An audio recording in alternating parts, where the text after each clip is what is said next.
Student, बेटा आज का टॉपिक है electric potential due to conducting sphere. आज के टॉपिक में हमको कंडक्टिंग स्फीयर की वजह से इलेक्ट्रिक पोटेंशियल फाइंड आउट करना है। बेटा हम 3 डिफरेंट पॉइंट पे इलेक्ट्रिक पोटेंशियल निकालेंगे। सबसे पहले कंडक्टिंग स्फीयर के बाहर निकालेंगे, फिर उसके सरफेस पे निकालेंगे एंड लास्ट में हम कंडक्टिंग स्फीयर के अंदर किसी पॉइंट पे निकालेंगे। क्लियर? बेटा अगेन हम ग्राफ को प्लॉट करेंगे। ग्राफ हमारा इलेक्ट्रिक पोटेंशियल और डिस्टेंस के बीच में होगा। उसके बाद हम कुछ प्रॉब्लम्स करेंगे। क्लियर? तो बेटा हम चल रहे हैं इस लेक्चर को स्टार्ट करने के लिए, तो आप लोग प्लीज इस वीडियो को लास्ट तक देखिएगा। आई होप आपके सारे कॉन्सेप्ट क्लियर हो जाएंगे। तो सबसे पहले बेटा हमको क्या करना है कि outside the sphere electric potential की वैल्यू फाइंड आउट करना है। तो first of all we have to consider a conducting sphere of radius capital R and it is having charge Q। Okay बेटा, इसके सरफेस पे चार्ज यहाँ पे Q distribute है। आपको बताना है कि इसके बाहर कोई एक पॉइंट P है, यहाँ पे इलेक्ट्रिक पोटेंशियल की वैल्यू क्या होगी। क्लियर? तो first of all we have to consider relation between electric potential and electric field। बेटा इसके पहले वाले वीडियो में मैंने आपको बताया भी था कि इलेक्ट्रिक पोटेंशियल और इलेक्ट्रिक फील्ड के बीच में क्या रिलेशन होता है। मैं यहाँ पे लिख रहा हूँ बेटा, जो रिलेशन मैंने आपको बता रखा है ये integration E dot d r equal to integration dv था और यहाँ पे मैंने माइनस सपोज किया था। ओके, अगर मैंने बेटा एज्यूम किया कि R1 डिस्टेंस है तो R1 पे पोटेंशियल V1 होता है, और अगर आपने सेपरेशन R2 सपोज किया तो ये यहाँ पोटेंशियल V2 होता है। This is very very important relation. बेटा ये रिलेशन यहाँ पे हम यूज करके इस कंडक्टिंग स्फीयर की वजह से इसके बाहर इलेक्ट्रिक पोटेंशियल की वैल्यू को फाइंड आउट करेंगे। क्लियर है? अब बेटा सबसे पहले हम ये एज्यूम करेंगे कि हमको जहां पे इलेक्ट्रिक पोटेंशियल चाहिए ये पॉइंट आखिर है कहां पे, तो इस कंडक्टिंग स्फीयर के बाहर है। This conducting sphere is behave as a point charge. This is very very important. This is behave as a point charge, behave as a point charge, behave as a point charge. बेटा इसका मतलब ये हुआ कि एक source charge के तरीके से बिहेव कर रहा है। यहां से इलेक्ट्रिक फील्ड लाइन निकल रही है और इसके फील्ड में एक पॉइंट P है जहां पे आपको पोटेंशियल फाइंड आउट करना है। बेटा याद करो इलेक्ट्रिक पोटेंशियल का क्या डिफिनीशन था।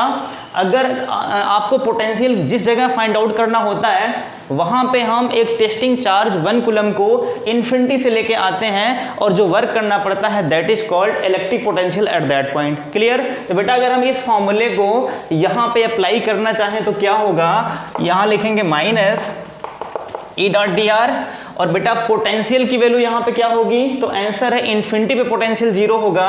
क्योंकि इन्फिनिटी पे अगर आपने R1 को इन्फिनिटी किया तो बेटा यहाँ पे क्या करना पड़ेगा, V1 के स्थान पे आपको 0 करना पड़ेगा। और आप कहाँ पे लेके आ रहे हो, तो आंसर है चार्ज से R सेपरेशन है तो यहाँ पे हम R एज्यूम करेंगे और यहाँ पोटेंशियल मैंने V एज्यूम कर लिया। तो बेटा this formula is very very important. इस फॉर्मूले से मैंने ये बना लिया। अब आपको क्या करना है, इसको सॉल्व कर देना है। तो बेटा यहाँ पे सीधे सीधे हो जाएगा integration dv equal to minus integration, यहाँ पे जो इलेक्ट्रिक फील्ड है ये इलेक्ट्रिक फील्ड इंटेंसिटी इस पूरे स्फीयर की वजह से पॉइंट P पे क्या होगा, तो आपने पढ़ रखा है बेटा कि जो इलेक्ट्रिक फील्ड होता है this is kq by r square, this is kq by r square because this is behave as a point charge. तो जो इलेक्ट्रिक फील्ड इंटेंसिटी की वैल्यू होती है ये equal to kq by r square होता है। यहाँ पे हम पुट कर देंगे। अगर हम यहाँ पुट करेंगे तो बेटा आपको मिलेगा kq divide by r square और साथ में dr। लिमिट आप रख चुके हैं इनफाइनाइट से r और यहाँ पे सपोज करेंगे 0 से v। क्लियर है? बेटा इसकी वैल्यू आएगी v, चूंकि dv का इंटीग्रेशन v होता है, और लिमिट रखेंगे 0 से v। और यहाँ पे अगर आप kq को बाहर करते हो तो ये हो जाएगा r की पावर -2 इंटीग्रेशन इनफाइनाइट से r इंटू dr। क्लियर है? इधर आ जाएगा v और यहाँ पे बेटा आएगा माइनस kq। जब इसको हम इंटीग्रेट करेंगे तो आएगा -1 बाई आर और ये हो जाएगा इनफाइनाइट से r। क्लियर है? बेटा अब इसको अगर हम सॉल्व करें तो माइनस यहाँ पे बाहर करेंगे तो प्लस हो जाएगा kq 1 by r minus 1 by infinity. तो आपको पता है 1 बाई इन्फिनिटी 0 होता है, तो फाइनली बेटा आपको मिलेगा kq बाई आर। इसका मतलब आपने इलेक्ट्रिक पोटेंशियल की वैल्यू फाइंड आउट कर लिया। बाहर P पॉइंट पे जो सेंटर से R सेपरेशन पे है इसकी वैल्यू kq बाई आर होगा।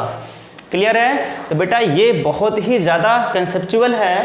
अगर आपको पता है कि ये फॉर्मूला कैसे हम अप्लाई करते हैं तो सिंपली आप कर ले जाओगे। कंडक्टिंग स्फीयर की वजह से electric potential at point P पे फाइंड आउट कर लिया, कितना होगा Vp equal to KQ/R। This is behave as a point charge. You know किसी पॉइंट चार्ज की वजह से R सेपरेशन पे जो इलेक्ट्रिक पोटेंशियल होता है KQ/R होता है। सिंपल बेटा ये होता है, इसका मतलब this is also behave as a point charge. अब बेटा आपको बताना है इसके सरफेस पे पोटेंशियल की वैल्यू क्या होगी। सेम कंसेप्ट अप्लाई करेंगे हम, सेम कंसेप्ट बेटा क्या है, integration dv equal to minus integration E dot dr। बेटा इसको आप याद कर लो, this is very very important relation, यहीं से सब कुछ होने वाला है और यही मेन कंसेप्ट है। इसका हम यूज न्यूमेरिकल में भी करेंगे, तो this is very very important. बेटा आपने सपोज किया अगर R1 पॉइंट है तो पोटेंशियल V1 होगा। इस स्फीयर के सेंटर से अगर R1 सेपरेशन है तो वहां पोटेंशियल V1 एज्यूम करेंगे, और अगर बेटा R2 सेपरेशन है पोटेंशियल V2 एज्यूम करेंगे। क्लियर। अब बेटा यहाँ पे इस केस में आपको फॉर्मूला अप्लाई करना है। तो कहने का मतलब हम बेटा टेस्टिंग चार्ज को 1 कूलम टेस्टिंग चार्ज को इन्फिनिटी से इसके सरफेस पे लेके आएंगे। अगर मैंने एज्यूम किया पॉइंट यहाँ पे Q है, पॉइंट Q पे आपको पोटेंशियल फाइंड आउट करना है, तो बेटा 1 कूलम चार्ज को इन्फिनिटी से पॉइंट Q तक लेके आएंगे। तो सिंपल सी बात है, जब इन्फिनिटी से आप लेके आओगे तो बेटा हम लिमिट कैसे डिसाइड करेंगे, E डॉट dr। अगर आपको लिमिट लगाना है तो इन्फिनिटी से आप चल रहे हो, इसका मतलब इनिशियल पॉइंट आपका इनफाइनाइट है, तो यहाँ आप इन्फिनिटी लिखना पड़ेगा, और यहाँ पोटेंशियल 0। आप कहाँ पे आ रहे हो, तो इसके सरफेस पे आ रहे हो। सरफेस का मतलब सेंटर से डिस्टेंस r होगा, तो यहाँ पे r करेंगे और हम यहाँ लिखेंगे पोटेंशियल v। ओके, मैंने सपोज किया बेटा कि इस सरफेस पे पोटेंशियल v है। क्लियर। अब यहाँ पता है कि जो इलेक्ट्रिक फील्ड है उस इलेक्ट्रिक फील्ड की वैल्यू किसी कंडक्टिंग स्फीयर की वजह से R सेपरेशन पे कितना होता है, तो बेटा ये होता है E की वैल्यू KQ/R²। क्लियर। अब यहाँ पे वैल्यू हम पुट करेंगे तो बेटा आएगा ये माइनस इनफाइनाइट से R KQ/R² into dr। Clear है बेटा, सेम कंसेप्ट है। यहाँ पे आपको मिलेगा v और लिमिट रखेंगे 0 से v, तो आ जाएगा ये v माइनस 0 मीन्स v हुआ माइनस, यहाँ पे अगर हम KQ को बेटा बाहर करें, सॉरी यहाँ पे कैपिटल R है, बाहर करें तो ये हो जाएगा R की पावर -2 और लिमिट इनफाइनाइट से R। बेटा क्या मिलेगा, सेम कंसेप्ट माइनस Q और यहाँ पे लिखेंगे -1/R, 1/r और लिमिट रखेंगे इनफाइनाइट से कैपिटल R। ये माइनस माइनस प्लस हो जाएगा और ये मिलेगा आपको KQ 1/R और लिमिट लगाएंगे इनफाइनाइट से R।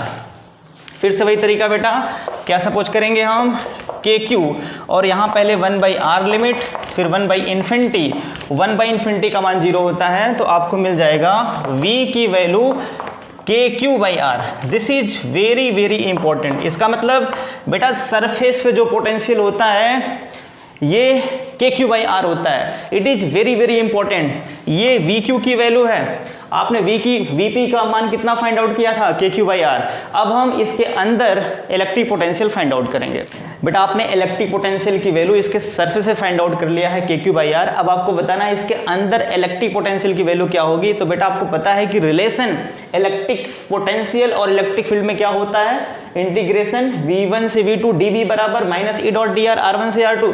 अब बेटा यहाँ पे आपको इस केस के लिए ये फॉर्मूला अप्लाई करना है। बेटा यहाँ पे क्या सपोज करेंगे, सेम कंसेप्ट है कि माइनस यहाँ पे एज्यूम करेंगे हम इनफाइनाइट से R और E डॉट dr। क्लियर। तो 0 से v into dv, same concept है बेटा। अब आपको पता है अगर कोई कंडक्टिंग स्फीयर है तो उसके अंदर चार्ज नहीं होता है, सरफेस पे होता है। इसका मतलब इलेक्ट्रिक फील्ड का मान इनसाइड 0 होगा। इलेक्ट्रिक फील्ड का मान इनसाइड 0 होता है। No electric field inside the conduction. अगर इलेक्ट्रिक फील्ड का मान 0 है, इसका मतलब ये हो जाएगा इंटीग्रेशन 0 इंटू dv। बेटा इसका मतलब क्या हुआ, 0 का इंटीग्रेशन होता है कांस्टेंट। तो बेटा आपको क्या मिला, आपको ये मिला कि v की वैल्यू कांस्टेंट है। और बेटा आपको पता है कि v कांस्टेंट कहाँ पे होता है, तो आंसर इसके सरफेस पे होता है। सरफेस पे हर जगह पोटेंशियल की वैल्यू कांस्टेंट होती है। This is called equipotential surface. बेटा इसका नाम है equipotential surface. You know equipotential surface, this is equipotential surface. बेटा इसका मतलब ये हुआ कि जो पोटेंशियल कांस्टेंट अगर सरफेस पे है, इसी सरफेस के बराबर हर जगह इसके अंदर पोटेंशियल की वैल्यू होगा, दैट इज कॉल्ड KQ/R। इसका मतलब बेटा अगर हम Vx का मान निकालें तो आपको मिलेगा KQ/R। This is very very important, this is very very important. बेटा इसका मतलब ये है कि जो इलेक्ट्रिक पोटेंशियल है किसी भी कंडक्टिंग स्फीयर के अंदर हमेशा सरफेस के बराबर होता है। This is very very important point. तो बेटा आपने क्या किया, आपने अगेन वी एक्स को फाइंड आउट कर लिया, के क्यू बाई आर। इसका मतलब बेटा जो इलेक्ट्रिक पोटेंशियल है ये बाहर के क्यू बाई स्मॉल आर होगा, सरफेस पे के क्यू बाई कैपिटल आर होगा और अंदर हर एक पॉइंट पे के क्यू बाई कैपिटल आर होगा। क्लियर। अब बेटा हम चल रहे हैं ग्राफ को प्लॉट करने के लिए। बेटा हम चल रहे हैं अब वी और आर के बीच में ग्राफ को प्लॉट करने के लिए। सबसे पहले ये सपोज करेंगे हमारे पास एक ये कंडक्टिंग स्फीयर है और बेटा ये कंडक्टिंग स्फीयर इस तरीके से रखा हुआ है। This is x axis and this is y axis. We have to consider this is capital r. Clear है बेटा। अब यहाँ पे मैंने अज्यूम किया दिस इज ओरिजिन x बराबर 0 और इधर है पोटेंशियल, इधर है पोटेंशियल और इधर है बेटा डिस्टेंस, इधर है डिस्टेंस। ओके। तो अभी आपने देखा बेटा कि पोटेंशियल की वैल्यू हर जगह इस स्फीयर के अंदर कांस्टेंट होता है। इसका मतलब जो ग्राफ में आपको v का मान मिलेगा, v का मान कांस्टेंट मिलेगा। v बराबर के क्यू बाई कैपिटल आर, ये हर जगह हर एक पॉइंट पे होगा, हर जगह हर एक पॉइंट पे होगा। इसके बाद अगर आप यहाँ पे डिस्टेंस को बढ़ाओ तो बेटा डिस्टेंस को बढ़ाने के बाद इलेक्ट्रिक पोटेंशियल का मान घटेगा।